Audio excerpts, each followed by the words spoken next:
Top 5 study tips to getting better at poker in your spare time. Okay. So do these 5 things throughout your day and you're getting better at poker. Yeah. So top 5 study tips to get better at poker in your spare time. So it's a bad question as phrased, or bad list as phrased, because you know what, I'm going to take that back. It just is the in your spare time. It tells me that, it comes from a non-poker player, but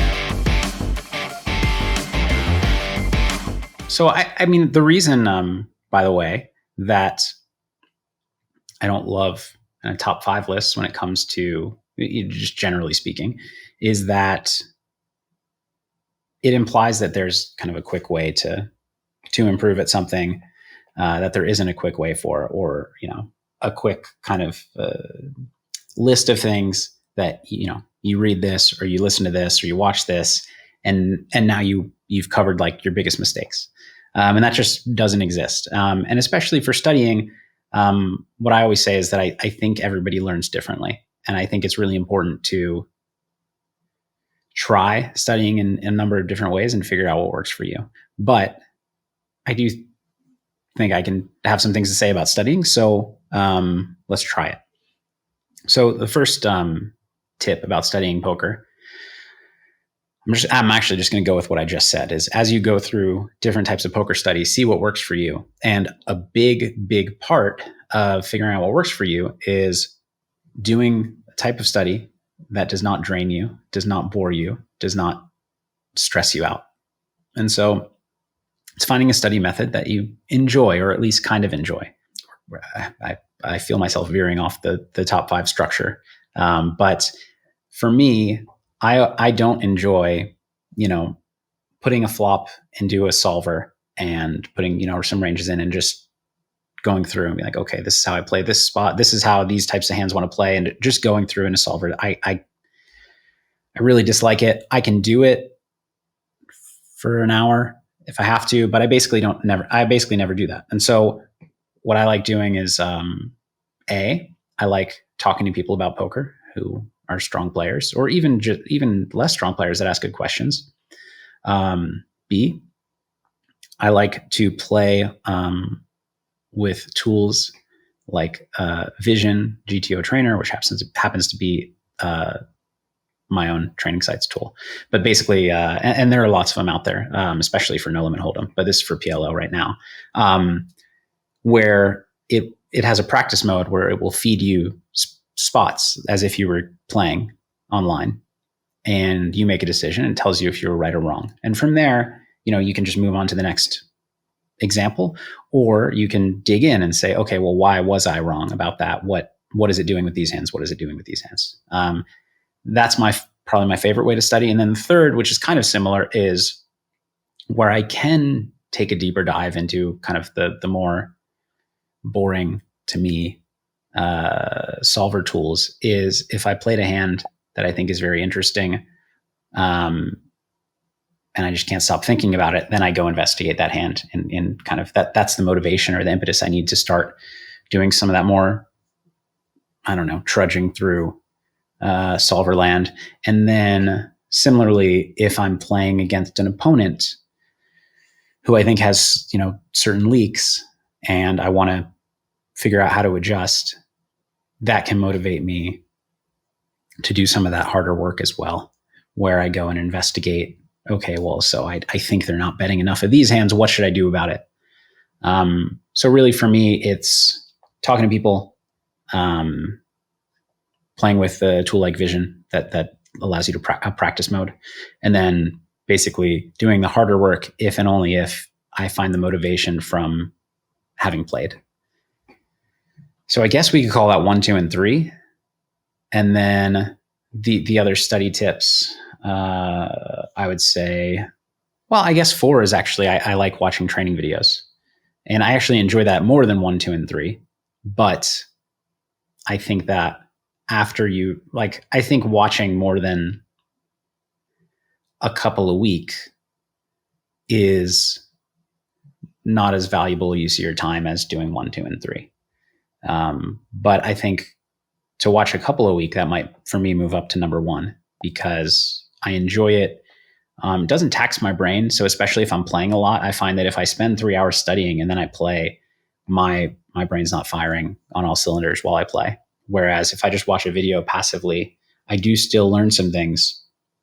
And then I go play and my brain is able to operate at capacity, hopefully.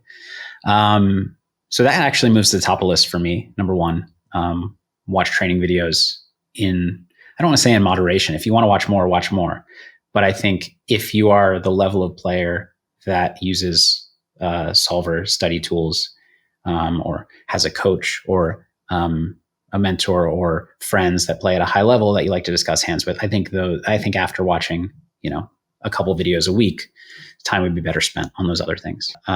If you have the opportunity, and if you don't, keep watching video. Like if you're a casual player and, it doesn't make sense for you to torture yourself with really boring work, just to get a little bit better, watch training videos all the time. I mean, I think they're a great way to get better and usually entertaining as well.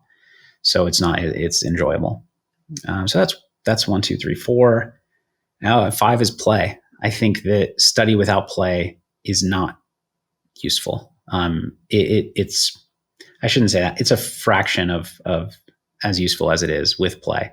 I think that to really digest the concepts that you're studying in any of these ways, you need to put hands in where you have something at stake and you care, because that allows you to put kind of things that you've learned into action, see what went wrong, see what didn't. And the fact that you care about the result is going to be motivation to go back and do more of those things, and also motivation to kind of hammer the concepts home. I don't understand the brain chemistry behind it, but I know that it works. I know that playing those hands helps things sink in more.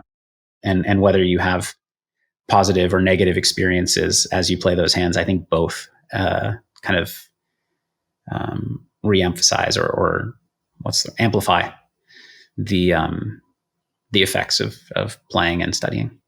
On that last one, do you walk into playing with a short list of, today I'm going to focus on these things that I've been studying? Or do you just clear your mind and now I'm going to play? I think that it does vary for, based on the person and based on kind of what their studying is. So for me personally, the type of studying that is like, okay, I'm going to go into a solver and I'm going to just like explore some concepts, or even, I'm going to go into this trainer and I'm going to practice facing turn C bets and 3-bet pots, or something I did a lot all year. I don't go in those things. I go into the game, I clear my mind, and that's it. I don't think about those things. But sometimes what I'll do, and especially with a mental game coach, Elliot Rowe, is I've got some kind of goals for myself or objectives this session. So with his help, I'll clear my mind. I'll start to think about what I need to do differently, or what I really need to do during this session to achieve success, or to increase my expectation or expected value. And so it'll be like, okay, I need to play with more discipline today, because sometimes I will notice that, I've got a good strategy. Let's say, like, I understand the game well, but I'm not taking the extra 5 seconds to realize that this hand that seems kind of good should actually fold the turn because of what I know about my opponent, or because of the board texture or something like that. And so sometimes I'll go in, I'll clear my head, I'll think, I need to play more discipline today. And that's kind of, I keep that in mind. Another is, I need to remember to not miss out on bluffs today, or maybe not miss out on river bluffs today. It can be specific. So sometimes I'll go in with an objective or two in mind for the session. And I find that to be useful. But I think everybody learns differently, and everybody kind of performs well with different inputs. So experiment and talk to other people.